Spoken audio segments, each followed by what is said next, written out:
د هغې نه بد سوال دا دی چې تاسو دا خبره کوئ چې قرآن او حدیث کې هره مسله ده. دا ناشنا سوال دی چې موږ ته راشي وایي تاسو دا خبره کوئ، مطلب چې موږ یې نه منو چې قرآن او حدیث کې هره مسله ده.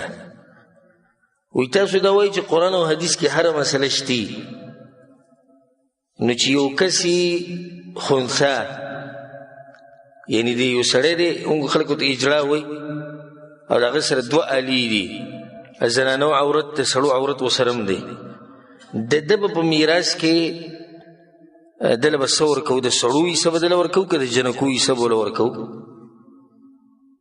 الجواب بالله التوفیق هغه دا دی. په دې باندې خو ما بار بار خبره کړې ده الحمدلله چې قرآن او حدیث کې هره مسله شته او زموږ د ایمان ده انشاءالله دې ایمان سره به قبر ته ځو، د دې ایمان سره به الله ته مخامخ کېږو چې یا الله کم دین چې تا رالیږلی و هغه ښه پوره و، او دوی به قیامت په ورځ الله ته په دې ودرېږي چې یا الله کم دین چې دې رالیږلی و نیمګړی و، والعیاذ بالله. هغه خو ښه و چې الله مولیان را پیدا کړو هغه پوره کړو، یعنې که مولیان نه وی چې موږ به دغه شان پاتې شی. او زموږ خو دا عقیده ده چې دین کې هره غټه وړه مسله شتي، خو چې څوک په پوهه نه شي نه دا خو د دین مشکل نه دی، دا خو د پرې دماغو کې څه چل دی. دا مسله شتي قرآن او حدیث کې هغه ده. الله سبحانه وتعالی چې انسانان پیدا کړي دوه قسم دي، فجعل منه الزوجین الذکر والانثى، سړی ښځه نارینه او زنانه، دریم پکې نشتی. حقیقي قسم دریم دا نشتی، حقیقي ټکی مې ورسره ووایي. اجراګان بیا په دوه قسمه دي، یو هغه اجرایي چې دا هلکې خو شوق یې ډېر د جنکو درې کارونه او دا ډېر دي، نو دا میکپ یې کوي او دا مخ اور سه سم صفا کړي او د زنانو د لباس چې د هغوی په شان خبرې او ګډي ګډي، دا خو به سړی دی خو بس دغه کارونه یې خوښ دي والعیاذ بالله. او دویم هغه دی چې د حقیقي خنثا دی، هغه دی چې د هغه سره دوه الي، الله ولا عورت د سړو هم ورکړی، ذکر ورسره وي او د زنانو د فرج ورسره وي. مسله دا ده چې دا سړی دی که ښځه ده، نو ما تاسو ته ووایي چې انسانان څو قسمه دي؟ دوه. دریم نشتی، نو د دې سره به څه کوو چې زم چې دریم نشتی، نو ما ووایي که نه حقیقي دریم نشي، دا حقیقي نه دی. په ده کې یوه آله پالتو ده، دې کې خو څه شک نشته چې یو څه ده پالتو ده. دا کیدی نشي چې یو انسان دی د هغه سره د سړو ذکري او د ښځو فرج دی ورسره او دواړه کار کوي، دا نشي کیدی. دې کې دا یو زیاتي راختلی دی بس، نه د هغې د لاسه موږ دا سړی که سړی دی نو ښځو ته خو نشي واچولی، اوس که د ذکر کار کوي نو څنګه ښځو ته واچو، خو یو آلې زیاته راختلی ده بس. یا ښځه ده نو د دې ذکر د لاسه چې پالتو دی کار نه کوي، د هغې د لاسه څنګه په سړو کې شمار کړو. لکه د ښځو یوه نښه دا ده چې په مخ یې ګیره او برید نه وي، دا د ښځو نښه ده که نه، خو چې اوس یو سړی او په مخ باندې ګیره او برید نه وي، دا به ښځه نه ده سړی دی. دغه شان د ښځو یوه نښه دا ده چې د هغوی سینې راوتي، نو اوس که د یو سړي سینې راوتي نو دی په ښځو کې شمارلی کېږي که په څو کې وي؟ سړو کې وي، خو یو کار پکې ناشنا شی دی بس. پوه شوې په دې باندې که نه چې انسانان دوه قسمه دي، سړی او ښځه، دریم حقیقي نشتی. ښه نو دی به څنګه پېژنو؟ د دې لپاره علامات دي. د زنانه علامات دا دي چې حیض بیماري پرې راځي، که په دې انسان باندې د حیض بیماري راتله نو دا ښځه ده. او د سړو چې کومه آله ده سره ده، کوم خاص اندام دی داسې پالتو دی. یا حمل علي په خېټه باندې ماشوم جوړېږي، دا ښځه ده. دریم دې ته ګوري چې میچازي د کم زینه کوي، او ځکه امام بیهقي دا روایت راوړی عبدالله بن عباس رضی الله عنهما. د دې خلکو د حدیثونو سره تعلق نشي، ځکه وایي تاسو وایي چې قرآن حدیث کې هره مسله ده. ته راشه کښېنه چې زه دې پوه کړم چې قرآن حدیث کې دا مسله شته که نشته. عبدالله ابن عباس نوم روایت ته پر رسول الله پسې یو کس راغی، یا رسول الله یو سړی دی داسې دا مسله ده، میراث به څنګه ورکوو؟ رسول الله ورته من حیث یبول، کوم طرف نه چې میچازي کوي په دغه ډول میراث ورکوي. خبره حل شو، حدیثونو نه حل شو، په کوم طرف چې میچازي کوي دغه ځینه ول میراث ورکوي. که دا انسان میچازي کوي د سړو په آله باندې، دغه سړو په ذکر باندې، دا بیا سړی دی. او که د زنانه د عورت او فرج نه کوي نو بیا د زنانه نه دې به هغه شان تقسیم کو د میراث د سړو نښه دی د سړیتوب نښه دی چې ګیرئ دا غټه نښه ده ګوره دا غټه نښه ده په مخ باندې ګیره کېده دا د سړي غټه نښه ده اگر که درې بعضو شوق دی چې دا نښه لرې کړي والعیاذ بالله او دغه شان برید راخته خو اوس که دی یو ښځې ګیره برید راوخیږي ما تاسو که یو کار ناشنا وشي مطلب خدای چې بل کې شمار که داسې ښځې شتي که نه چې ګیرې دي نو دا اوس سړی نه او د فایدې دپاره د کمې ښځې چې ګیره برید راخیږي دا به دا ویښته لازم لرې کوي دا به لرې کوي ځکه چې ښځه داسې ښکلې نه ښکاري زمونږ هغه ناشنا خلک ته وي دا زبرګه ده پرېږده وایي د کمې ښځې چې ګیره وي دا زبرګه ده په دې زبرګه باندې څه کوي دې سړي ته وایه دا کوم چې زبرګه وایي الله دې په تا باندې دې زبرګه غواړي چې ګیره وبرېږدي د ځان دپاره نه غواړي په دې زبرګه باندې څه کوي چې راهي ګیره وبرېږدي دا یو فایده مې د ذکر کړه چې داسې خاص خبره نه بلکې دا خو عیب دی چې د ښځې ګیره راخیږي او د ښځې برید راخیږي خو که راوخیږي نو دا به په سړو کې نه شمارلی کېږي نو د سړیتوب یوه نښه ګیره دا برید دي او دغه شان میچازي د کم جینکۍ دې ته به ګوري که د ذکر نه میچازي کولی په دا سړی مني د ذکر نه روځي په دا سړی په دې مسله ورسېدی که نه مطمئن شئ په دې خپل منهج باندې او الحمدلله ووایئ چې ضرب برابر مسله ضرب برابر هغه په قرآن او حدیث کې شته هغه الله سبحانه وتعالی بیان کړی ده پیغمبر صلی الله علیه وسلم را لېږلی ده وي دا خلک پرې پوه وکړه اوس که مولوي صاحب مفتي صاحب نه پوهېږي نه د په عقل باندې ماتم پکار دی نقصان د په عقل کې دی نقصان په قرآن او په حدیث کې نشته والله اعلم د هغې نه بعد دا سوال دی چې دا بعض خلک ډوډۍ ته ولېږي روایلي نو ښکلي کړي آیا د ډوډۍ ښکلول جایز دی او که نه الجواب بالله التوفیق هغه ده چې زمونږ ټول شریعت بنا دی په دلیل باندې یو شی قرآن حدیث کې شتي صحابه کرام کړی کوه نشتي مې کوه کم شی به ښکلی کم به نه ښکلی هغه مونږ ته شریعت ښولي لکه حجر اسود ته وګورې یو ګټه ده مونږ یې ښکلو عمر بن خطاب رضی الله راغی دې ګټې ته ودرېدو ما ته پته ده چې ګټه نه د پکې فایده شته او نه د پکې نقصان شته نه چاله فایده ورکولی شي او نه چاله نقصان ورکولی شي نو عمر به یې ښکلی ولي وي پیغمبر مې لیدلی هغه ښکلي کړی ځکه یې موږ ښکلو دا زموږ منهج دی څه شی په شریعت کې ثابت دی وي که جنۍ به نه علماو په دې خبر باندې لیکل کړي دي روټۍ په دې ښکلولو باندې نو هغوی دې ته بدعت ویلی دی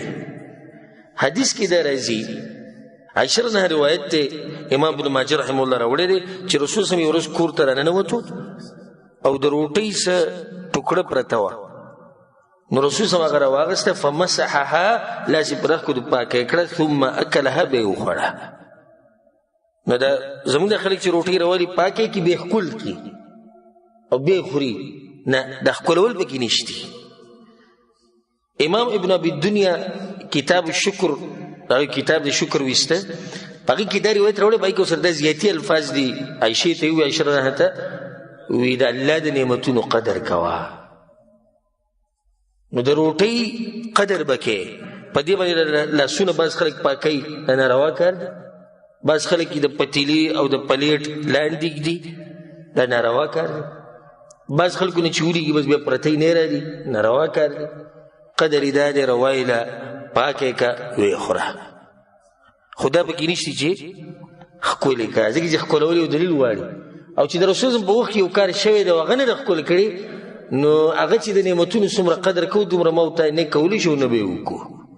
او هغه نه ده ښکل کړې نو صحیح خبر ده چې د روټۍ ښکلول دا نه دي ثابت والله اعلم د هغې نه بعد سوال دی هغه ده چې آیا قرآن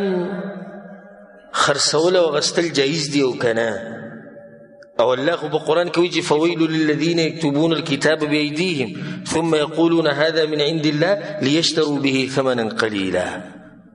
تبعید د خلکو دپاره چې کتاب لیکي په خپلو لاسونو باندې بیا وایي د الله له طرفه ده او خرڅوي یې د دې دپاره چې مالونه پرې وګټي نو وایي چې زما په زړه کې یا زما په دماغ کې اشکال دی الجواب بالله التوفیق هغه دا دی چې د دې رور دا طریقه څومره ښکلې طریقه ده سړي ته اشکال راشي نو چا ته رجوع وکړي علماو ته رجوع وکړي دا خبره په زړه کې پاتې نه کړي ځکه چې نن ستا په زړه کې دې کې شک پیدا شو سبا له به بله مسله کې بل به بله مسله کې لاړ دین به دې ټول ګډوډ شي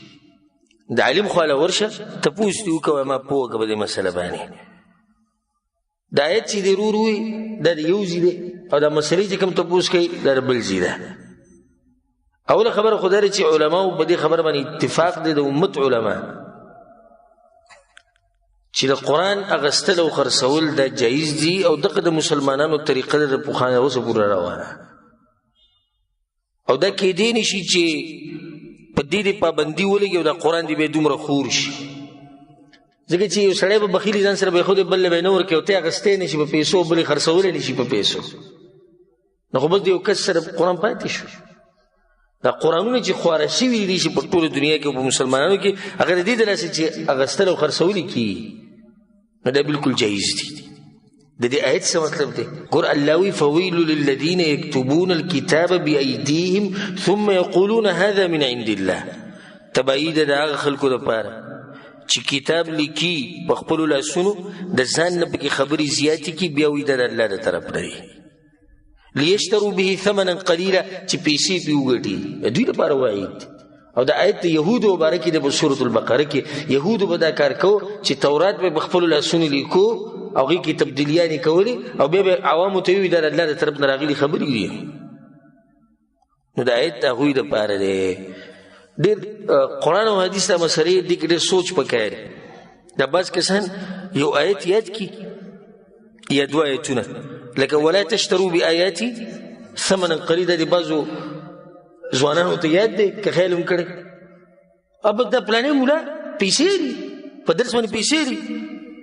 کافر دی بېدینه دی الله وایي ولا تشتروا بآیاتي ثمنا قلیلا وایي دا وایي چې زه په درس باندې پیسې علمه دې مولوي صاحب تنخوا ملویږي د امامتۍ ها بس بېدینه ولا تشتروا بآیاتي ثمنا قلیلا دا مؤذن چې بانګ وایي دا به پیسې دي ولا تشتروا بآیاتي ثمنا قلیلا به د کافر دی د پوه نه دی چې دې څه مطلب دی دغه شان بعضو ځوانانو دا آیت یاد کړی ومن لم يحکم بما انزل الله فاولئک هم الکافرون چا چې الله په شریک باندې فیصله ونه کړې دی کافر دی ته جرګو ته کښېنې قرآن او حدیث ته مسله نه کافر مرتدي ته تللی وې دغه ته مالیدلی وې په محکمه کې وې او د جج مخې ته ناست وې قرآن او حدیث ته نه ځي بس ته کافر دی ومن لم يحکم بما انزل الله نو دا قمقل دی ومن لم يحکم بما انزل الله واپس شه پیغمبر ته واپس شه صحابه کرامو ته واپس شه علماو ته چې هغوی د دې تفسیر څنګه کوي او ځکه زموږ سره یو رور به کېناستون په درسونو کې هغه یو دوه آیتونه یاد کړي هم د اولني سرونه یې وله یاد کړي آیت ورته هم پوره نه و یاد خو چې څه خبره وه دغه فتوه به یې راوړه بس وملم والا خبره ده وایي او یا یو ورځ ما ته وایي چې د دې دغه تپوس وکړو چې یو سړی اوس عامي دی ته یې پوه کې د رسول په خبره باندې هغه نه مني نو دی کافر نه دی ما ګور ته څنګه کافر کوي هغه کېدای شي په تا باندې دا ګمان کوي چې دی په قرآن او حدیث کې تبدیلي راولي نو ځکه ستا دا خبره نه مني پته یې زړه نه دی مطمئن نو دې ته راسه که غټه فتوه موږ ولګو موږ وایو چې ګناهګار دی کافر خو ورته نه شي ویلی ځکه چې هغه ستا دا خبره ګورې حدیث نه مني چې ستا دا خبره حدیث منلی بیا انکار نه کوي مسله دې ځي کې ده مسله دغه کې نه ده نو ما ته وایي چې دا خو فلا وربک والا خبره نه ده وایي دغه آیت ته سرونه به یاد کړي او په هر چا باندې فتوا ورکوه دا وملم والا دی او دا فلا وربک والا دی ناول په قرآن او حدیث باندې ځان پوه کول پکار دي چې دا آیت ته چا مبارکي دی د چا مبارکي نه دی الله دې موږ پوه کړي په قرآن او حدیث باندې والله اعلم د هغې نه بل سوال د هغه ده چې آیا کعبې ته کته عبادت دی او که نه او په دې کې څه فضیلت راغلی دی او که نه الجواب بالله التوفیق هغه دا دی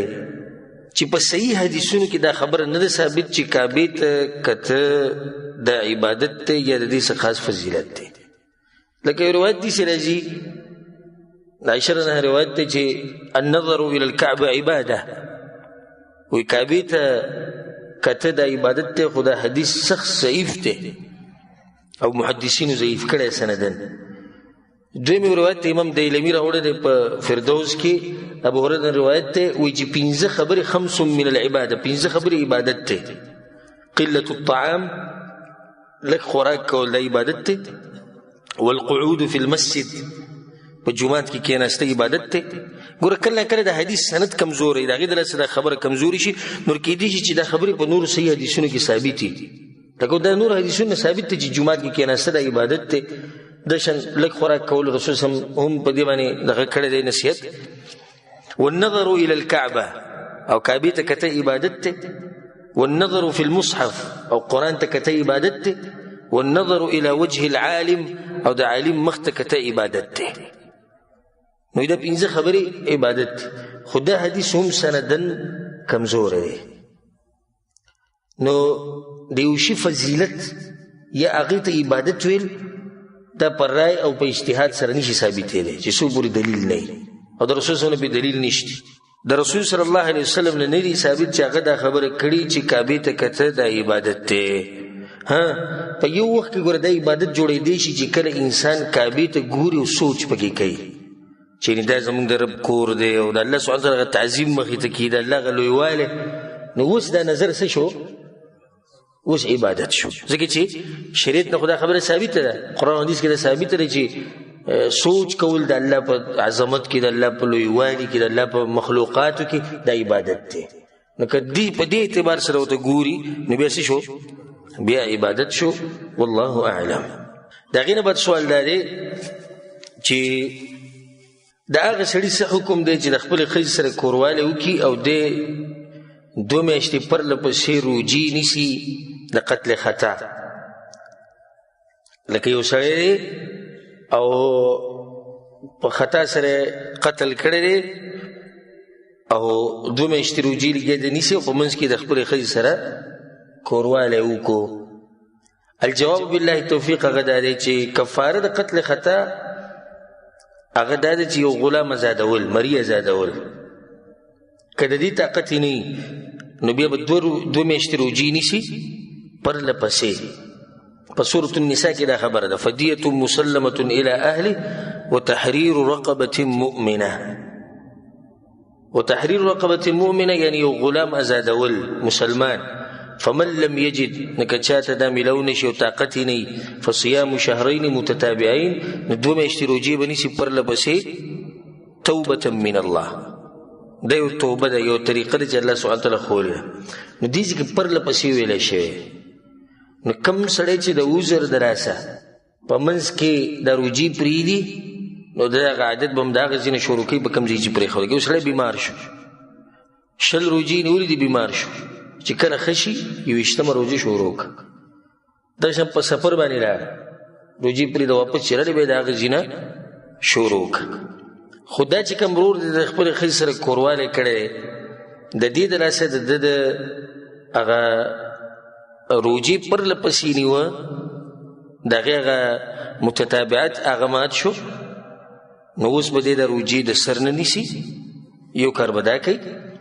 او دویم کار به دا کوي چې توبه به وباسي ځکه چې بغیر عذر نه روجې هغه ماته کړې ده. دغه 2 کارونه پې دي، توبه او دا روجي به بیا د سر نه شروع کوي. والله اعلم. د هغې نه بل سوال دی چې دا یو ورور سوال کوي چې ما خپل زوی لېږلی د کار دپاره په یو ورکشاپ کې او د دغه هلک عمر 14 یا 19 کاله او سبق کم وي او ما ورته ووي چې مزدوري کوه چې د کور خرچم چلیږي. نو دی د خپل کار په دې منځ کې د سزي نه راولید او مړ شو او دغه د طرف نه د ورکشاپ والا طرف نه په دې کې سلاس نه و او هغوی طرف نه ښه سیفټي او ښه امان و، خو بیا هم دی راولید په خپله او مړ شو. نو آیا په دې کې کفاره او دیه هغه په پلار باندې ده که نه په دې ورکشاپ والا باندې ده چې هغوی د ځان سره د وړوکي هلک په کار کړی و، د ده عمر وي کم، که نه په پلار باندې ده چې ده دا وړوکي هلک لېږلی ورکشاپ ته،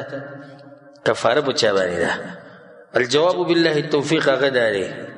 د دې سوال نه ده معلومیږي چې دا هلک بالغ و، 14-19 کالو هلک صحیح بالغ. د بلوغ 3 نښې دي د سړو دپاره، د نامه نه لاندې ویښته راخته او دغه شان احتلام کېده او دس پیوړېده، غسل لازمېده او که په دې 2 کې یو هم ونه شي نو 15 کاله پوره کېده. چې 15 کاله پوره شي او د ده ویښته راونښتو په دې احتلام ونه شو بل دی بالغ دی.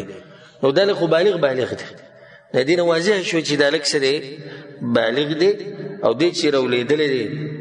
نو کفاره د دې نه په پلار باندې شتي او نه په ورکشاپ والا باندې شتي. د هغوی د طرف نه به دې کې څه غلطي نشتي د پلار د طرف نه به دې کې څه غلطي نشتي ځکه چې دا خو لوی سړی دی کار لیږلی او رسول الله وسلم دا خبره کړې ده البئر جبار والمعدن جبار څنګه چې صحیح بخاري صحیح مسلم کې دا حدیث دی او دې حدیث نه دا ثابتېږي چې به داسې قسمه سړي په مرګ باندې دغه مالک یا چا چې لیږلی دی هغه نه د هغوی په دې کې څه لاس نشتي او نه په هغو باندې دې څه کفاره یا څه دیت شتي والله اعلم او د فایدې لپاره دا خبره یې ساتئ چې داسې هلک ته ماشوم مه وایئ ته د 14 کالو ته وایي ماشوم مې لیږلی اوس وایي د دې ماشوم د مرګ دیت او کفاره په ما ده که نه په هغوی دی چې دا ماشوم یې په کار کړی څه شي ماشوم او ماشوم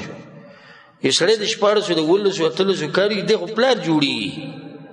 واده ولو که بچی هم پیدا کړي او دی ورته ووایي دا ماشوم یې ما لږه د ماشوم ټکې خون نه کوي په داسې هلکانو پورې تاریخ راواله سیرت راواله د مسلمانانو چې دې وړو وړو ځوانانو په دې کم عمرۍ کې جهادونه کړي دي د لښکرو امیران به وو هغې ته وګوره دا امام بخاري چې کوم روایت راوړی دی عبدالله بن عمر د نومه وی ما ته اجازت نه میلاوېدو د جهاد ځکه چې زه وړوکی وم او غزوه خندق کې د خندق په دې جنګ کې ما ته اجازت میلاو شو رسول صلی الله علیه وسلم سیده زه او په دغه وخت کې زما عمر 15 کاله نو د 15 کالو ځوان لګیا دی په جهاد کې او زموږ د 14 کالو په ورکشاپ کې کار کوي ماشوم د ماشوم ټکی ورته ویل نه پکار دغه شان اسامه بن زید رضی الله عنه وګوره رسول الله صلی په لښکر باندې امیر کو شام طرف ته روانو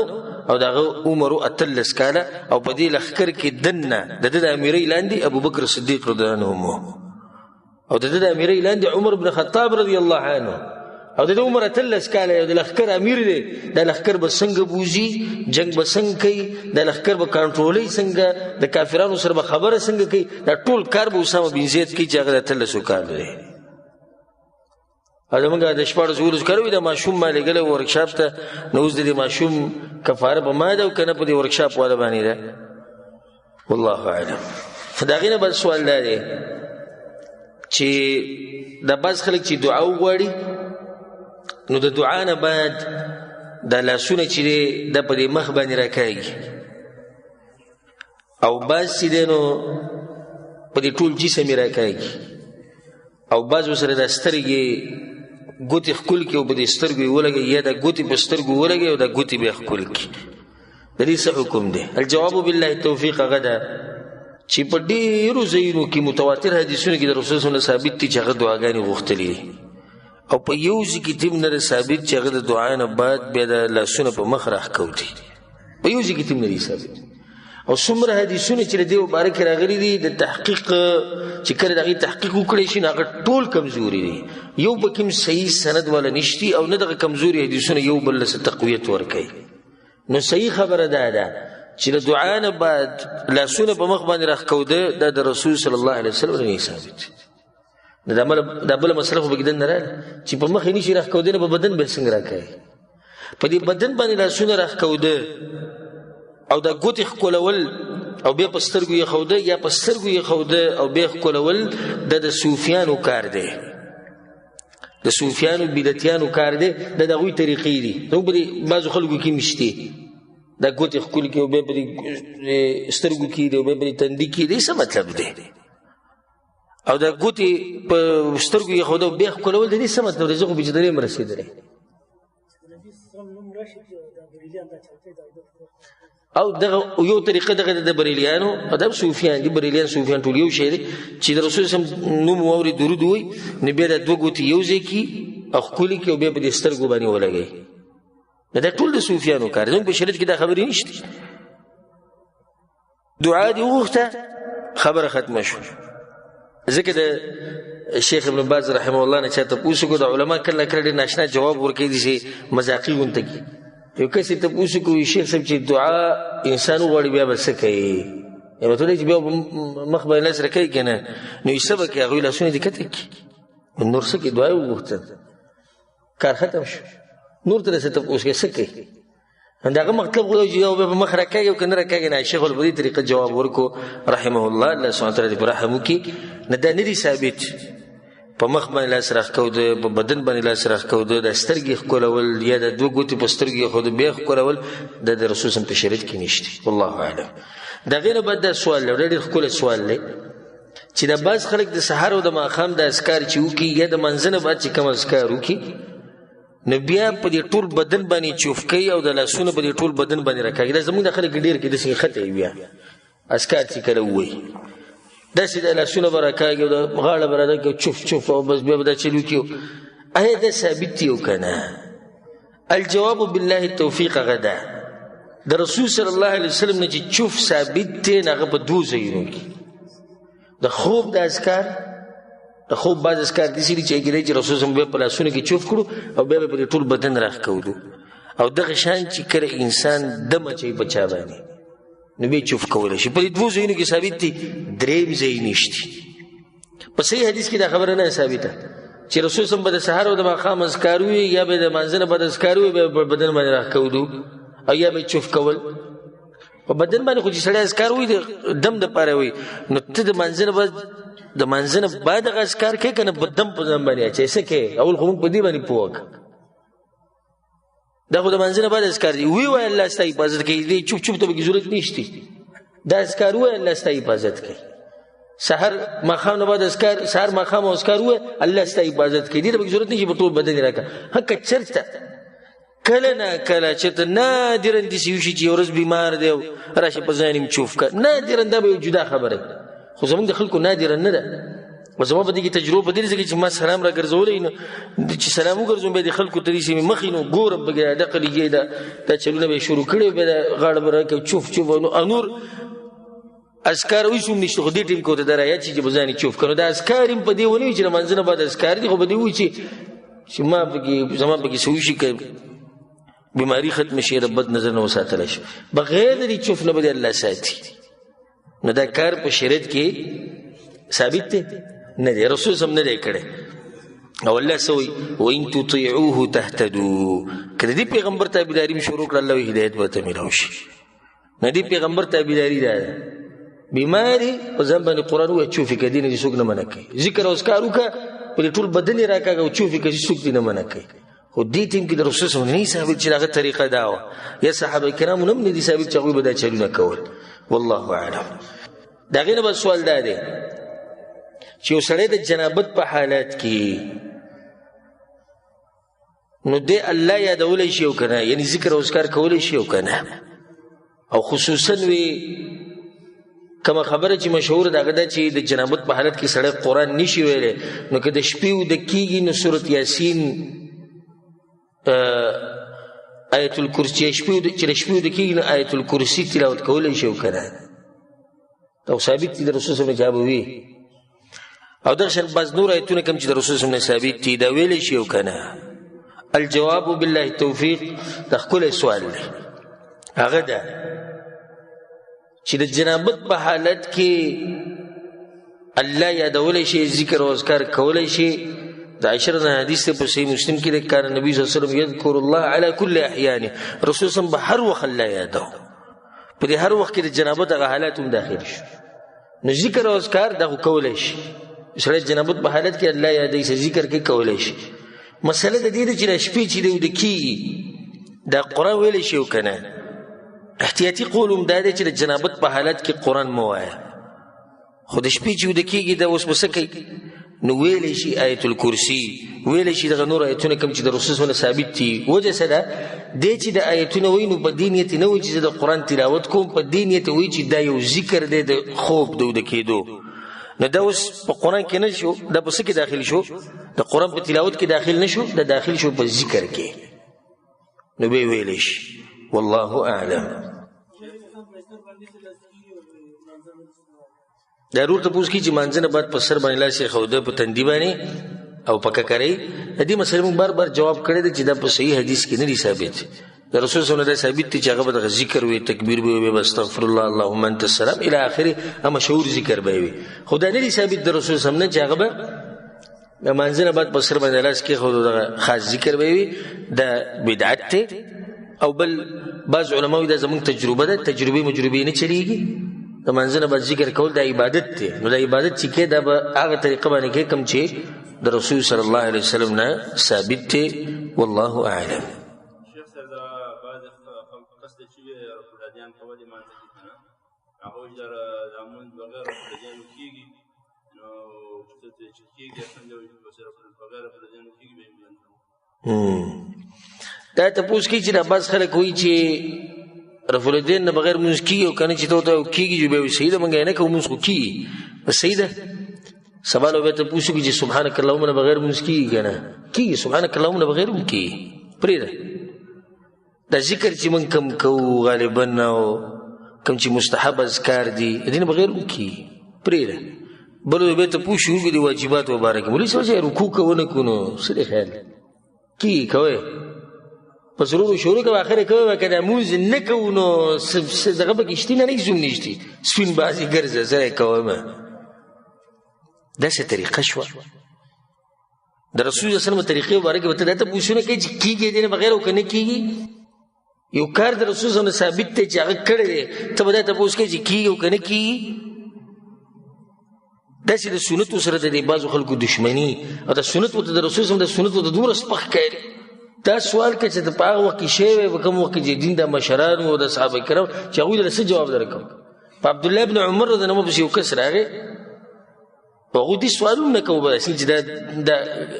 سنت او د دشمنانی کوي هغه د سوالو کو وې دا ویتر واجب دي که سنت دي هغه ته رسول سم کړی دی مونږه کوو هغه ته بیا واجب دي که سنت دي وی رسول سم کړی دی مونږه کوو په دریم پیرو ته بیا وی دا واجب دي که سنت دي پاسوي دي نه وځوي واسوي دا کسان ته وځلري کی زه ته رسول سم کړی دی مونږه کوو دی چې سنت دي که واجب دي چې رسول سم کړی دی خو کړی دی کنه بس ته کوا اوس کاغو ژوند دی او غو دی ویلې رفع الدین بغیر خو موږ کیږي کنه تل څه جواب درکو.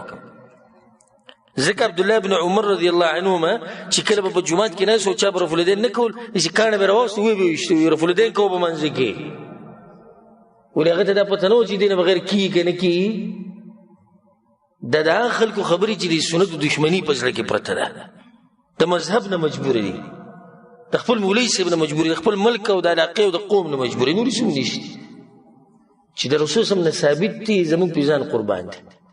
اذا شان عبد الله بن عمر په یو کس راغی رضی الله عنهما وې د حج رسول کولول څنګه دي او عبد الله بن عمر په صحابه کرامو کې هغه صحابي دي چې د رسول په طریقه سم مضبوطو دا هغه رسول صلی الله علیه وسلم کړه ابدي هغه جوابونه بدو رسول صلی الله علیه وسلم کړه هغه ته ارايت ان زوحمت اسی ک غنړې رشي بیا هغه ته رسول صلی الله علیه وسلم کړه موږ وی کدی شي ارايت او ارايت کدی شي بالپرز او کبالپرز لکه نن سبا چې کی لکه کبالپرز سره پورې دیونه کینو موږ یو شو کوونه شو دغه بالپرز ولا دغه مو هغه ته وی زما خبرې ته وکړه اجعل ارايتك في اليمن دا ارايتك دی په یمن کې پرې یمن راغله دا ارايت او په یمن کې رسول صلی الله علیه وسلم خپل کړه منګه خپل زدي ارايت کدیسی وشو دا قصې بخبر یمن کې کوا دلته جواب دی نه چې کوم سړی دوی کنه چې دین بغیر کیو کنه کې دا خپل مولوی سم نه تاسو کوا خو پیغمبر صلی الله علیه وسلم د کم وخت نه چې مون شروع کړی دی او د مرګ پورې بار ربیع الاول دغه وخت پورې چې رسول وفات شوی دی یو لسم کال دولسم ربیع الاول او د پیر ورځ دغه وخت پورې چې رسول سم څومره منځونه کړی دي یو رکعت مور دې سي بچي نه دراوړي چې ثابت کی چې بغیر فلدین نه کړی نو ته به څنګه ته پوښتنه کوي چې دین بغیر منځ کیږي او کنه کیږي زما چیلنج د تحدي ده چې څوک یو رکعت ثابت کی یو رکعت ډیر نه چې منځونه نه یو رکعت په صحیح سند سره ثابت کی چې رسول صلی الله علیه وسلم بغیر فلدین نه کړی نه چې دومره رسول سم کړی دي